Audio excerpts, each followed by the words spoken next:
Hi everybody. This is the video for Unit 3, which is about researching potential careers and making a plan. So what we're doing in this unit is really transitioning from what we've been doing so far, which is really thinking about more general sort of big picture questions about what you might pursue as a career.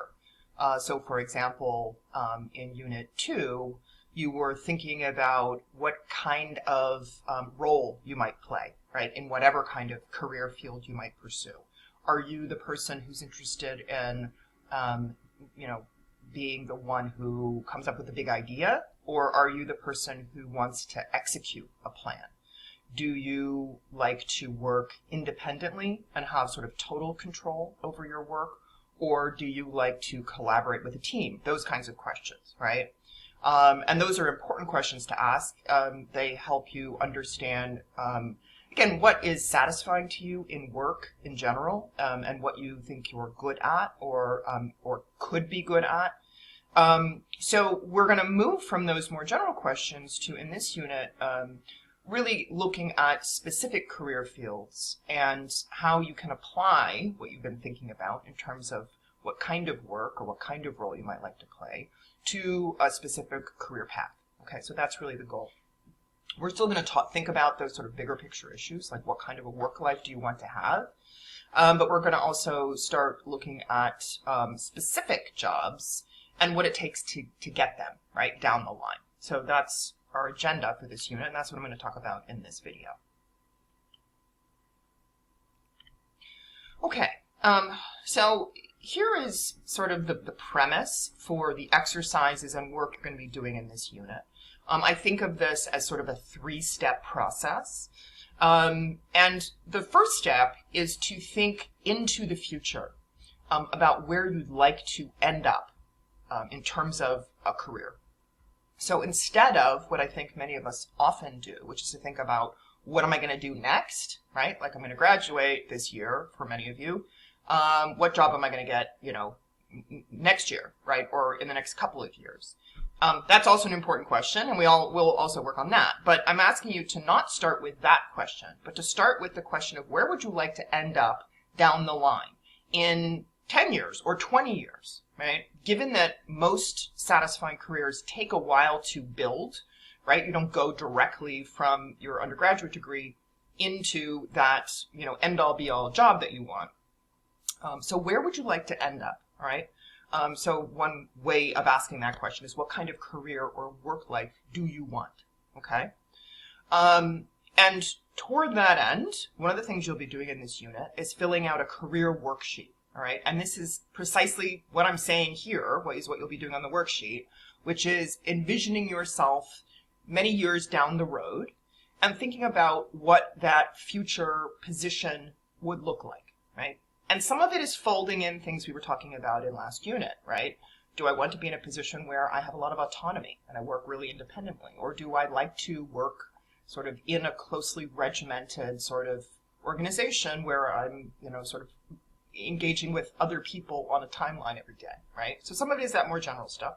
But some of it's also like, what's the topic or what's the content? What's the field? What's the area, right? So the idea here is to start with that end goal and work backwards, right? Figure out where you want to end up, and then figure out, okay, what do I need to do to get there, and what's the plan for doing so, okay? So as I say, step one is going to be the work that is entailed in that future career worksheet. Step two, then, is once you figure that out, right, like I want to be in X kind of job, or ultimately my career goal is whatever. I want to be in this kind of position in 15 years, say. Then step two is to figure out, okay, you're going to basically reverse engineer it. How do you get to that, right? Does it take a certain kind of education or training? And if so, what is it? Does it take a lot of experience? Is it the kind of career where you need to sort of work your way up, so to speak? And how can I get that work experience? Do I need to start by volunteering? Or are there entry-level jobs I can get, right? And how much experience does one need? Are there certain kinds of achievements or other kinds of benchmarks that I would need, right? I put out there publications as one, right? If you're going to do something like an academic career, then that would be one of the things, right? So again, figuring out, okay, what is the list of requirements for that future job that I want, and what do I need to do to start to accrue those requirements or those credentials so that I'm in a position to be a competitive candidate for such a job in the future, right? So that's sort of step 2. And then step 3 is really getting down to brass tacks with figuring out that if you know, okay, here's where I want to go or where I want to end up, here's all the things I need to be successful when I get there, then starting to figure out much more specifically, okay, what's the timeline, right? So for example, if my goal, my career goal, requires that I get a master's degree, right? When do I want to do that? How do I want to do it? How much time is it going to take? If that career requires, 5 years of experience on the ground, can I get into one of those entry-level jobs? Where could I volunteer to start getting some experience, et cetera, right? If I need specialized training, like I need a certain kind of technical expertise, is there somewhere I can do a certificate to get that, right? All of these kinds of questions. So again, not just going, I think I'll just get a master's degree because I'm really interested in this subject, but going, what is the credential that I will need for that sort of greater goal down the line? Okay, so that's our sequence. Start with the end game and work backwards. You're going to start envisioning what that end game looks like through the future career worksheet. Once you figure that out, how do you get to that career? I'm going to talk in a second about the exercise you'll be doing in this unit to figure that part out. And then step 3, map it out.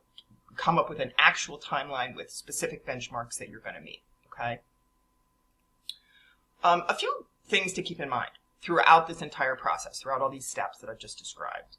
And these are just sort of general things that I think are important. One is, what I'm saying is balancing ambition and practicality. So what that means is, I think it's important to be ambitious, right? To shoot high, right? If you know you're really, feel really passionate about an ultimate career goal, I think it's important to recognize that and to go for it, right? And I think it's important to keep in mind all the practicalities of doing that, right?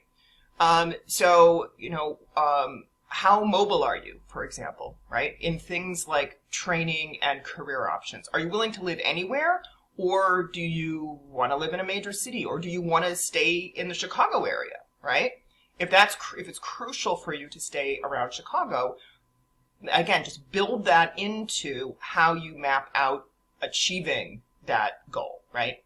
Doesn't mean you can't pursue the thing that you feel that passion for, but you want to start figuring out how to balance between that thing that's driving you and the practicalities of everyday life, okay? Number 2, even as we're going to be sort of mapping out a plan here, and I think it's important to sort of figure out in advance what you're going to do and how you're going to get to that. The fact of the matter is it's a moving target, and it's also important to be flexible and to adjust the path as you learn new things, right? So saying we're going to map out what you're going to do for the next 10 or 15 or 20 years doesn't mean that it's going to be, written in stone. It means that's a working plan, and you do need to stick with it. I mean, as I say here, persistence is crucial. So I'm not saying at the first setback you're going to abandon the plan, but I am saying that you also want to adjust over time as you learn new things and you have new experiences, right?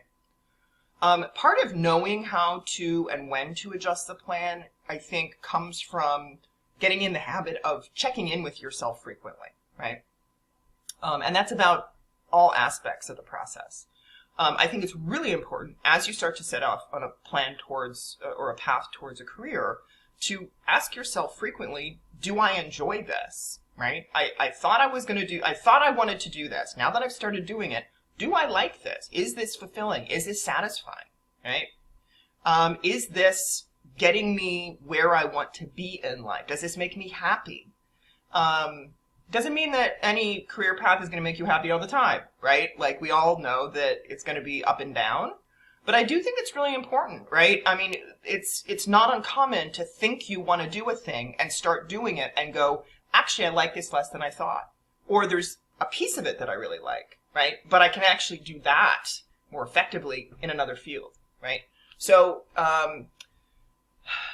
again, this is a thing about balance, sticking with something, being persistent to pursue a goal is really important. And at the same time, pursuing it just because you started it is not necessarily going to serve you well. If you decide to change or adjust your direction, that's a good thing. It's a good thing to do that. It's a good thing to recognize that. It's much better to do that, even if it'll take a little bit longer and be a little bit less convenient, than to blindly follow a path to a career that ultimately you really don't enjoy, right? So I think, again, some of each, right? Balance. And the last little just thing to keep in mind is to check in with mentors, right? You've met professors, you've met, I'm sure, people in your work lives and volunteer lives and elsewhere. Being able to continue to engage with people about what you're doing, and just to sort of even have somebody to use as a sounding board when it comes to making decisions, or somebody who's actually in the field you're pursuing who can give you advice, all of those are really crucial. So I encourage you to continue to do that as well. Okay, so I already talked a little bit about for step one, which is figure out the end game, right? For that, you're going to be doing the future career worksheet. It's on D2L, so you can go ahead and take a look at that. It's really, again, asking you to fill in a worksheet where you reflect on the different aspects or elements of that future career goal, and sort of talk about what those elements look like and how important each kind of element is to you, all right? So that's the exercise that you'll be doing in this unit toward that step one. Toward step two, which is, again, figuring out, okay, now that I know what the end game is, or the goal, what do I need to do to get there? For that step, what I'm asking you to do is the assignment that is embedded in discussion 3. Okay, and these instructions that I have up here on the slide, they're in the discussion, so you don't have to take this down, but just wanted to make sure that you're clear and give you a couple of ideas about how to actually do this. So for this discussion 3, I'm asking you to actually go identify job postings relevant to or that are examples of that career you'd like to pursue. So you can actually see what is required to get that kind of a job. Again, so not jobs you could get right now, probably, but jobs you'd aspire to in the future, so you can figure out, well, what do I need to do to be a candidate for one of those? So I'm asking you to take a few steps in this discussion assignment. So the first is to find a website for a professional organization that's relevant to your career goals. I want you to find such an organization. I want you to actually post the link to that organization. I'm going to show you a couple of examples in a minute.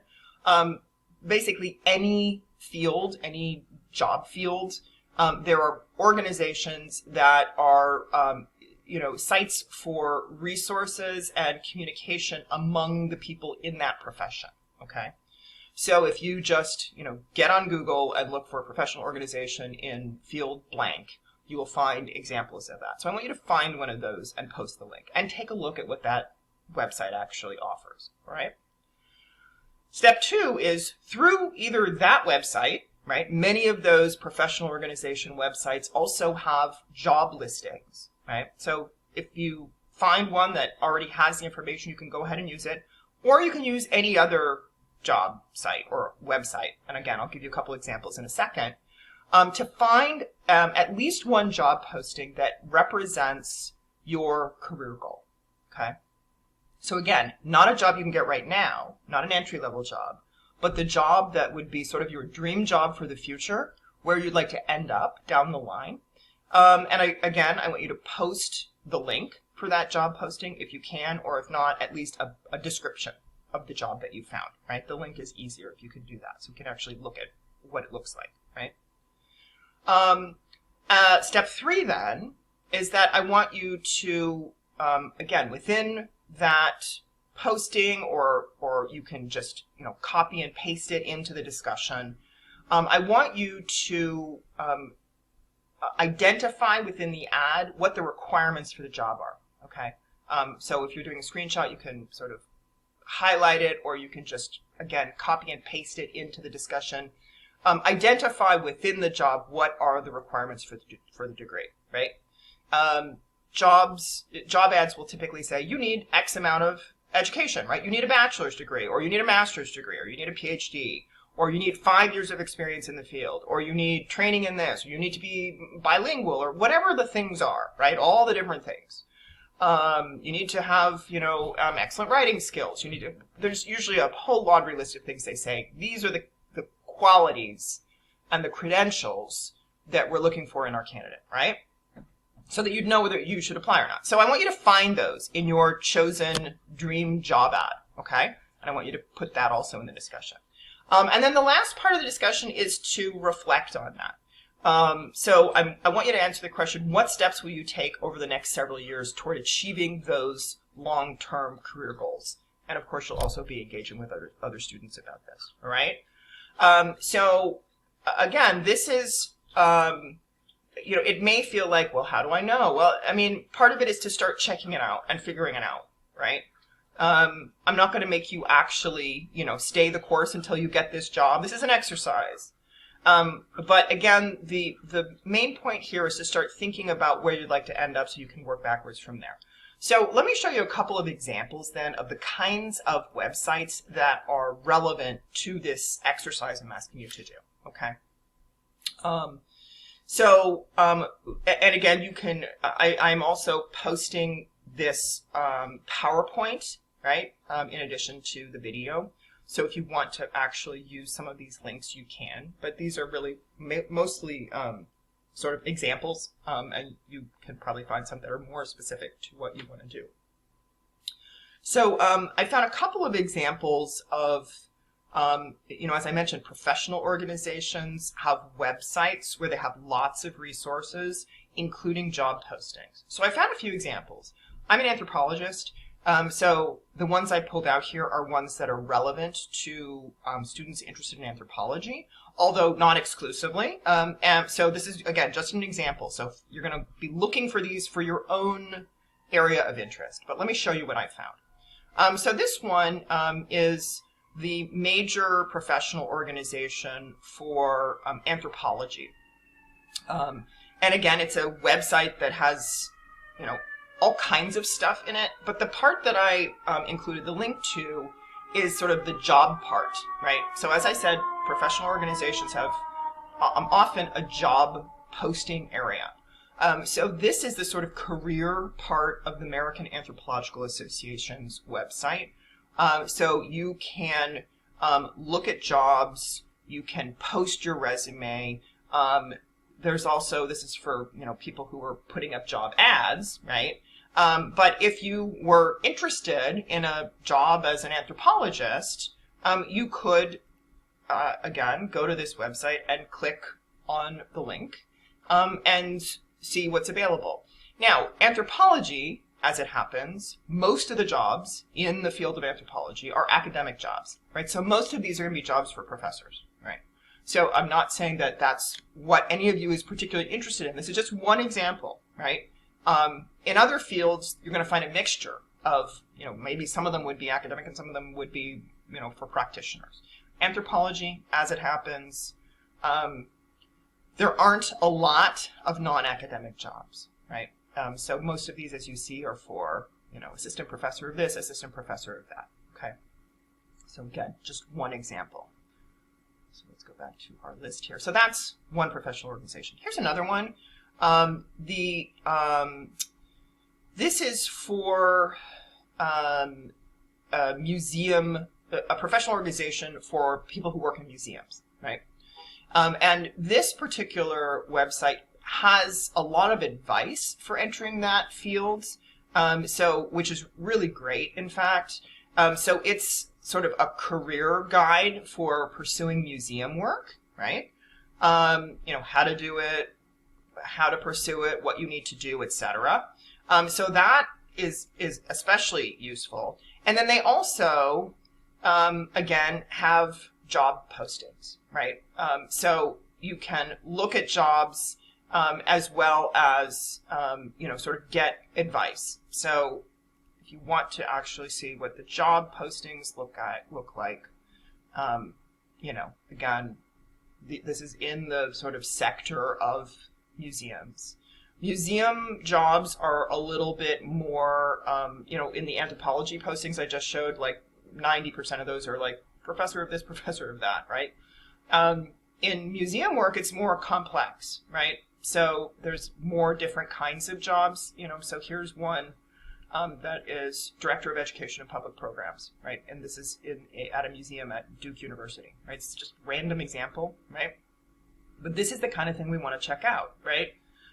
So the way this particular job site works, here are some of the key requirements, right, or credentials. So, in fact, you don't need beyond a bachelor's degree, but they want 5 to 7 years experience, right?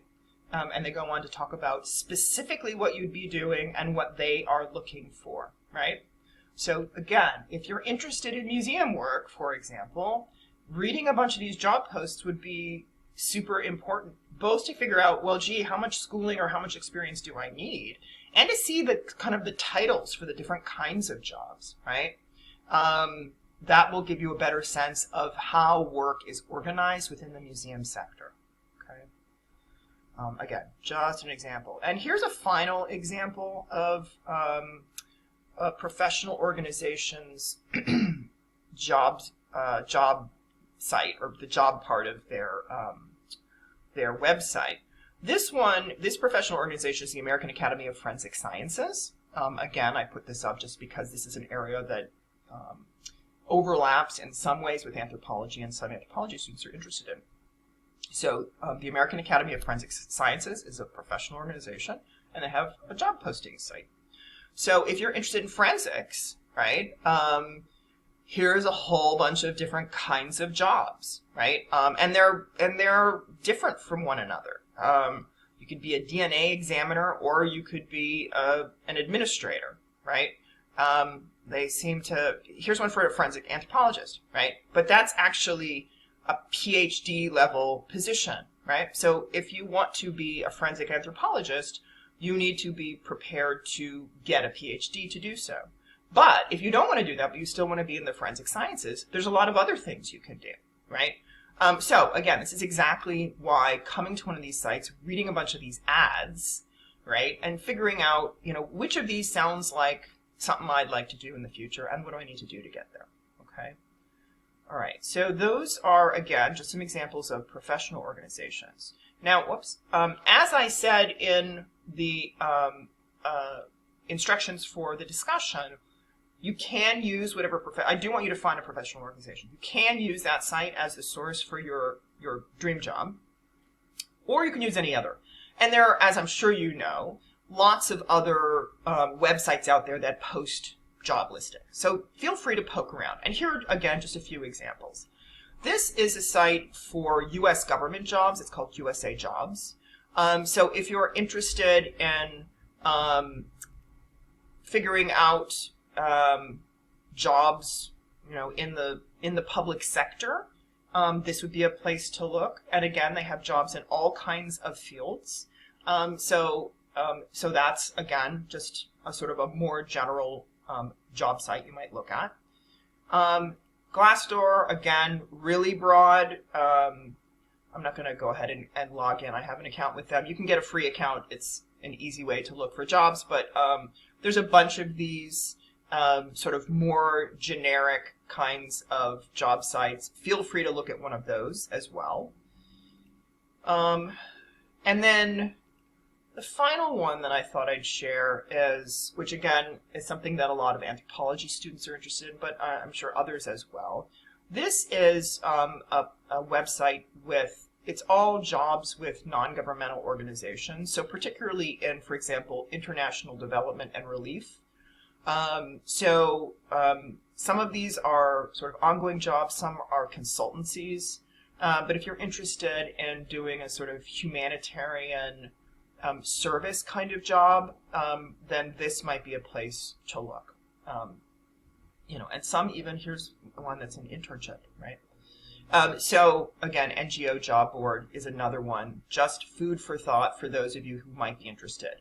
The final thing I put on this slide is a site that is all internships. And this is not for a source of your dream job, right? Because I don't think probably any of you dream to be an intern long term. But I put it up here because I thought this would also be food for thought. Again, as you look at the job postings for jobs you do want, for those that say you need 5 or 7 or 10 years of experience to get that job, understanding how you can get that experience is going to be one of the next things you're going to look at, right? So one of the ways to get experience when you don't yet have the credentials to get employed in that area is to volunteer or intern, right? So it can be a really important, really valuable way to sort of get your foot in the door so you can start accruing the experience you need to get the job you want down the line. Okay, so I put that on the slide again, just as food for thought. So that's really the sort of the game plan for this unit. So go ahead and again, I have a couple things for you to read that are about that same idea of thinking to, where do you want to end up, and then sort of working backwards from that, and then starting to figure out a specific action plan for taking the steps to achieve all of those credentials you need for your chosen career, okay? So we're going to work through all of those steps in this unit over this coming week. And I think this is one of the most exciting parts of the course and of this process, because we're really starting to try to turn your understanding of who you are, what kinds of things you want to do, what kinds of abilities and skills you have, turn that into a specific plan that you're going to take for the next number of years to get where you want to go.